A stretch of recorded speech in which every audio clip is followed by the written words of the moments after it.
Hey everyone, welcome back to another Board Game Co. preview. I am here with John Carpenter's They Live the card game. And depending on your role, which is hidden, you might be trying to save the city or enslave the city.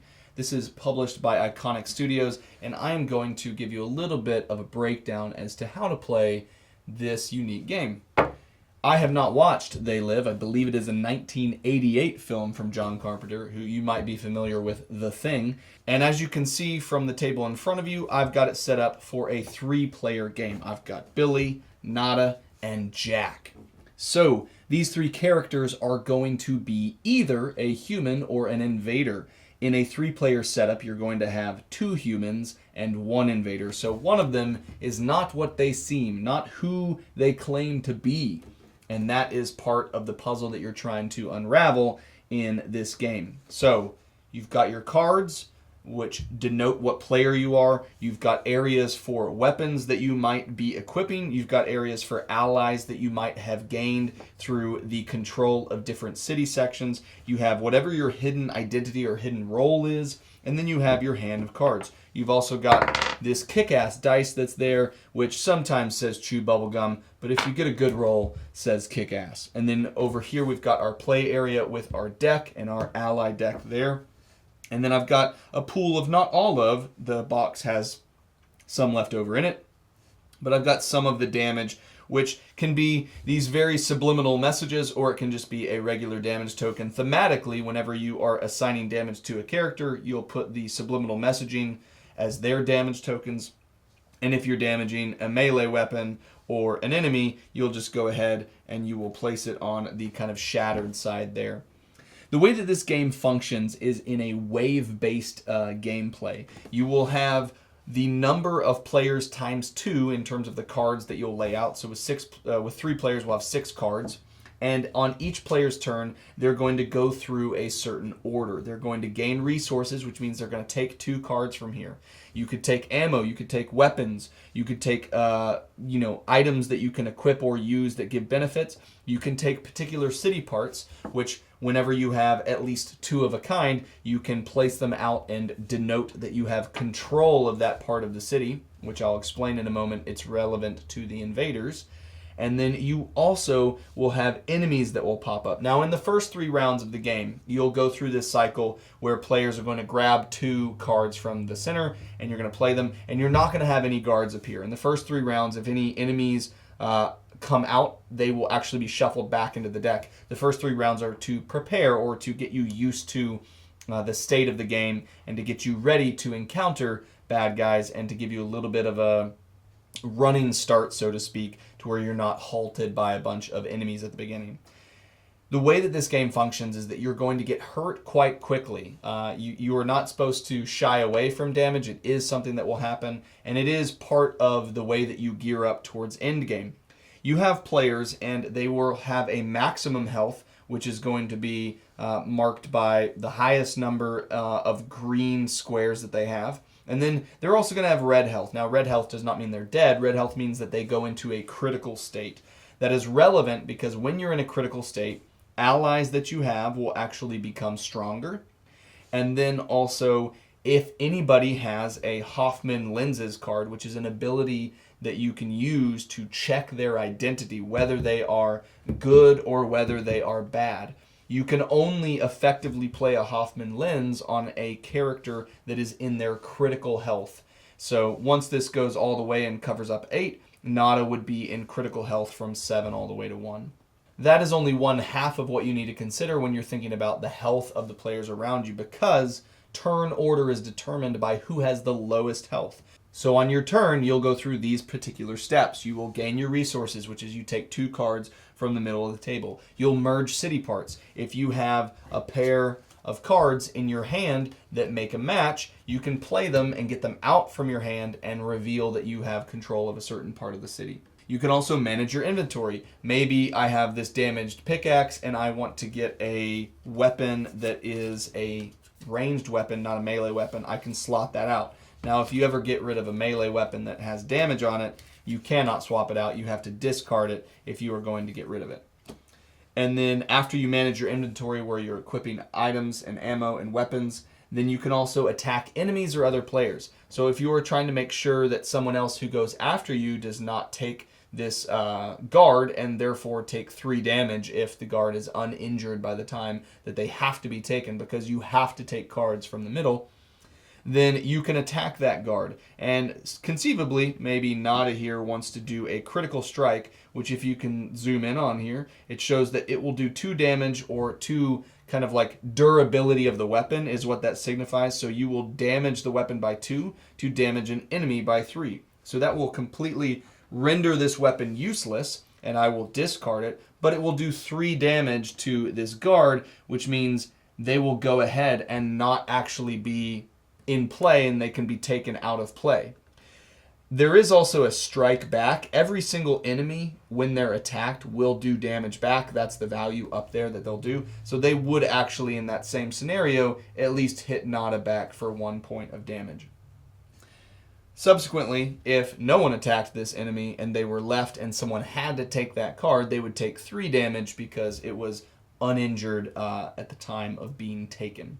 So you can attack enemies, but you can also attack other players. There's a reason why you might want to do that. If you suspect a player and you're trying to get them to a state where maybe you can use a Hoffman lens on them to see whether they are good or whether they are bad, then you need to make sure that they're at critical health.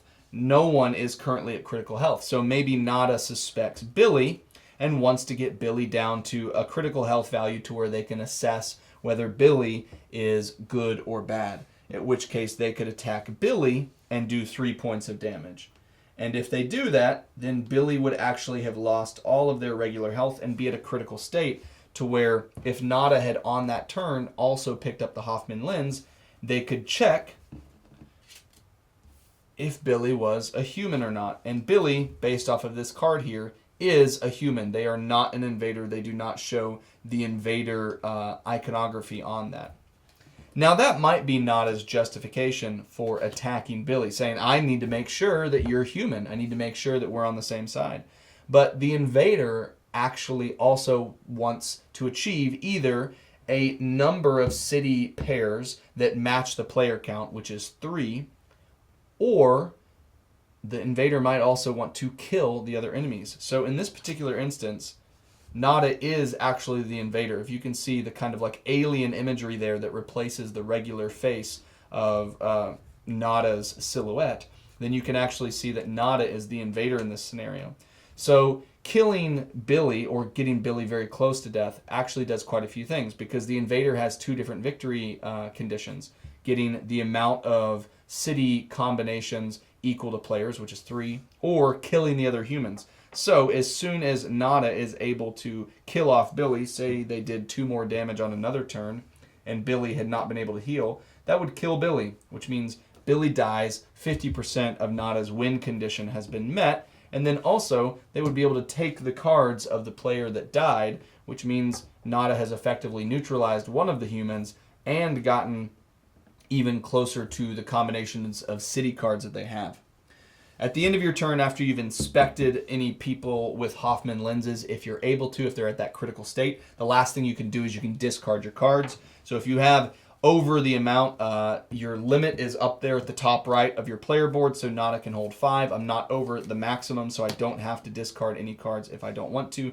The pickaxe would be discarded, though, because it is fully damaged based off of that attack. Whether that attack was to get Billy, which is what I ended up showing, or if the attack had been to kill the enemy. And as I mentioned, you take 2 cards on your turn. And so if there is ever a player who goes next, and they actually have to take an enemy card, as I mentioned previously, they don't take this card into hand. They just go ahead and discard it and then take the amount of damage that goes along with the remaining health of the enemy, and then it would just get discarded. So they would only get 1 card. There are alternative possibilities where maybe there's 2 enemies out there, and maybe they both get killed prior to the last person taking cards, which means there's no cards left. The other previous 4 cards have been drafted, and then the 2 remaining enemies were killed. So that player doesn't get any cards. That can happen, which is why there is that push and pull on how much damage you want to take, because it does ensure that you actually get to draw first. So there is kind of a tension point as to who gets to draw cards based off of the value of your health, and sometimes it's necessary to shake up the order of drafting, especially if you're uncertain as to the motivations of the players around the table with you.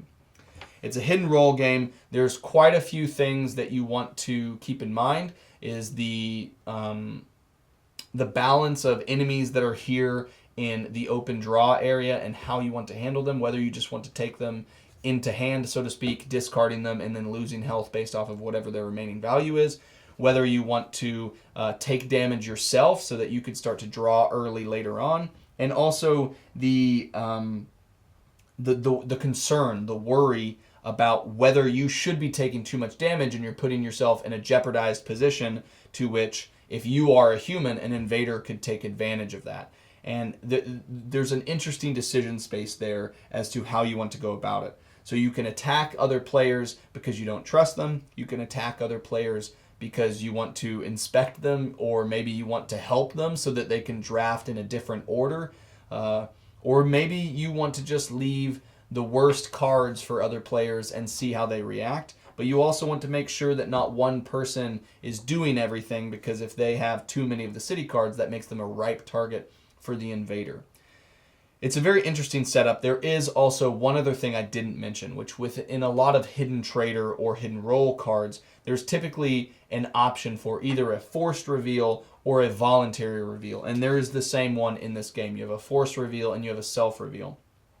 If, for example, Billy was the one that was actually the invader, and they had just been found out maybe through the use of a Hoffman Lens card, you can actually do a self-reveal on your turn, which means you reveal that you are the invader, you discard any allies that you have, and then you also heal all of your damage. And so that can make you very much a threat to worry about throughout the rest of the game. And then the other thing that is important is if there are ever any enemy cards here and the invader who has been revealed has to draw them, they don't actually take damage from those enemies because they're on the same team, invaders and the enemies who are also invaders in this city. So Los Angeles is under threat, and you need to make sure that you liberate the city, or if you are in the minority and you are the invaders in disguise, or maybe out in the open, depending on how you go about it, then you need to make sure that you are trying to take control of the city away from humans. If you are the humans trying to keep the city safe, one of the ways that you can do that is if you collectively, as a majority vote, at the end of every round, you can choose to do a force reveal.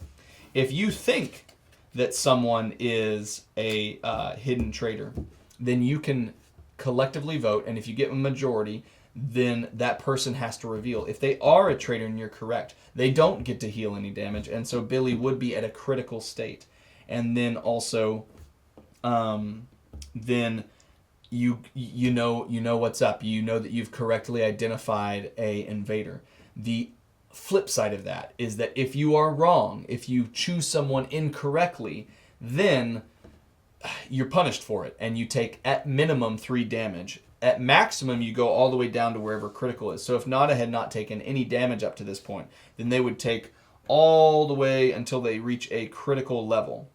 Now, if they were already close to a critical level like this, then they would have to take a maximum or a minimum of 3 damage. And so you would need to actually go into your critical level there. So everybody who was a part of the vote that voted on someone and where it was incorrect, all of those people lose that amount of damage or go down to a critical point, which can be very detrimental in terms of keeping yourself safe while you're trying to win the game.